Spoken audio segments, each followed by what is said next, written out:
When I was growing up, it would never have struck me that I could write to a writer that I admired and get a response. I'm sure that I would have. I'm sure, had I written to Stephen King when I was a teenager, that even given the vast volume of mail, somebody would probably have written something back to me, or I would have got a note that was signed. But that would have been the limit of my engagement with that writer.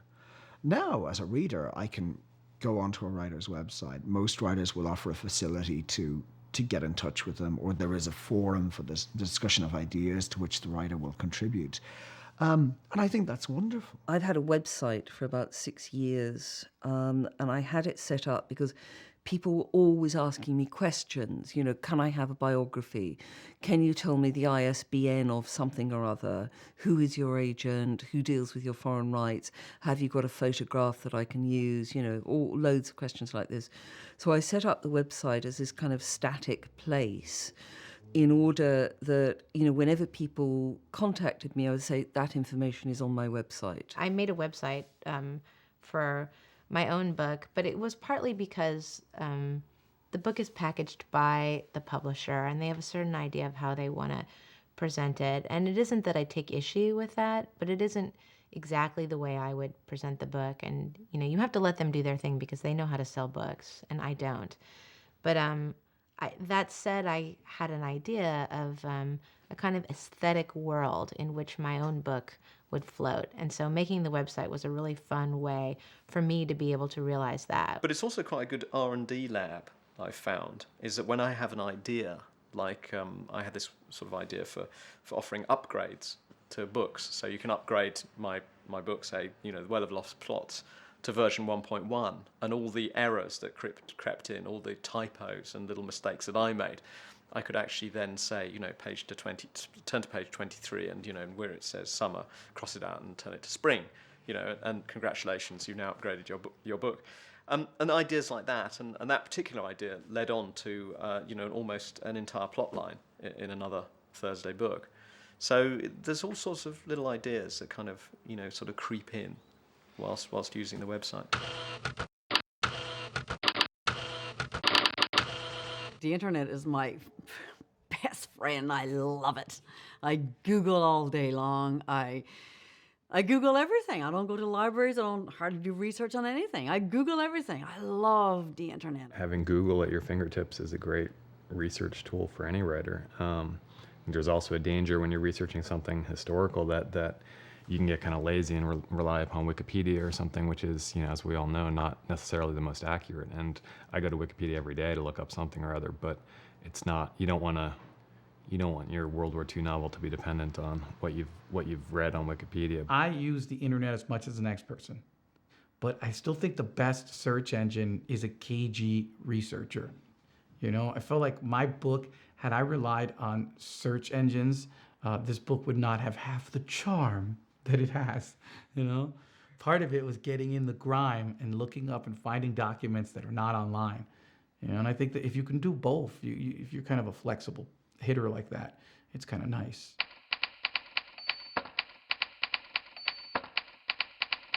It's funny, just in the last couple of years, never mind that, in the last year, there's been huge, I think, sea change in the way books are promoted. I think the burden of marketing a book has increasingly fallen on the author himself. The expectation to blog, the encouragements to blog are now enormous. My publishers asked me to blog, and the buzz now is that a writer needs a blog in order to get an audience. Although I wonder, I'm a little nervous about doing that because I worry that I would spend my writing energy on the blog. I feel like it's like a very good disguise for a kidnapper of time. So it seems to me that a lot of writing has become a kind of personal journalism, and a lot of writers end up devoting enormous parts of their precious days to blogging. That said, it garners readership and cultivates community. And so in the end may, you know, lead otherwise astray readers to your book. For other people, it's a form of correspondence. It's like letter writing. It's not the same thing as writing poetry or novels, but it's its own thing, which is fine. People used to write a lot more letters than they do now. They'll blog more. I would never have thought to write a weblog, except my my publicist at Penguin suggested it to me. And so at first we were going to put up chapters of the book online, and then I thought, well, why not, instead of doing that, why don't I just comment on what is in the chapter? And these characters, occur. This is my favorite line in the chapter. This was a scene that I took out of the chapter.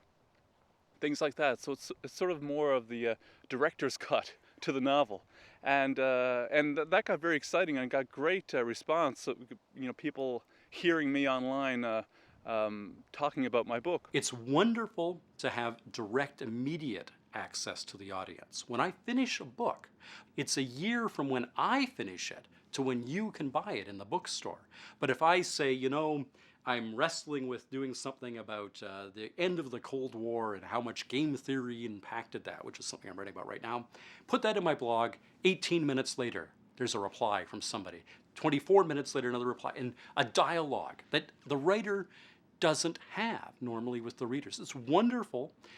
The flip side is that anything that isn't actually writing the books isn't actually writing the books.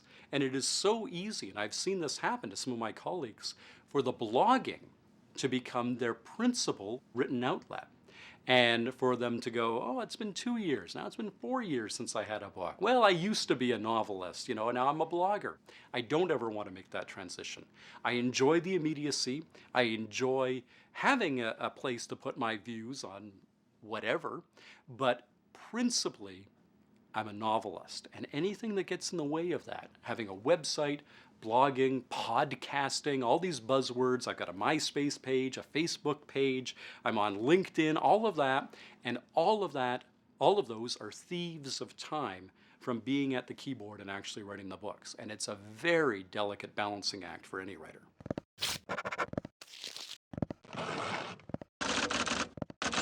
The most important thing is to be able to write from experience, to write from your own truth, to not try and think about who's going to want this book, who's going to publish this book, who's going to read this book. Will this make me acceptable? Will this make me unacceptable? Will this get me into the right parties or the wrong parties? If you're writing for those reasons, you're never going to find your voice.